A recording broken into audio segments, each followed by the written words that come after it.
Herkese merhaba arkadaşlar. Bugün Adobe Premiere Pro'da zoom efektini nasıl yapabiliriz onu göstereceğim. İsterseniz hiç zaman kaybetmeden videomuza başlayalım. Premiere Pro'ya geldikten sonra burada efekt kontrol panelini görüyoruz. Efekt kontrol panelinin alt kısmında Motion, Position ve Scale kısımları mevcut. Burada Position ve Scale'e bir adet keyframe atıyoruz. Keyframe atadıktan sonra videomuzun kaçıncı saniyeye kadar zoom yapmasını istiyorsak videomuzu o saniyeye getiriyoruz. Ben 5. saniyeye kadar getireceğim. 5. saniyeye videomu getirdim.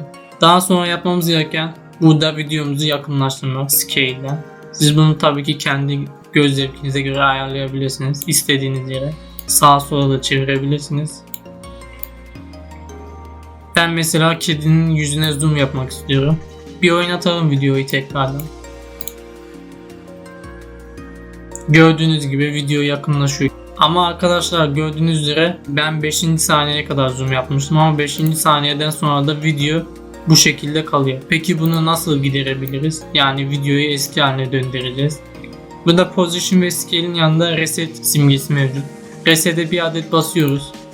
Tekrardan videomuzu izleyelim.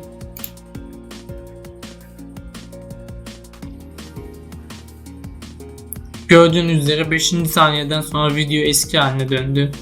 Videomuz bu kadar arkadaşlar. Kendinize iyi bakın. Görüşmek üzere.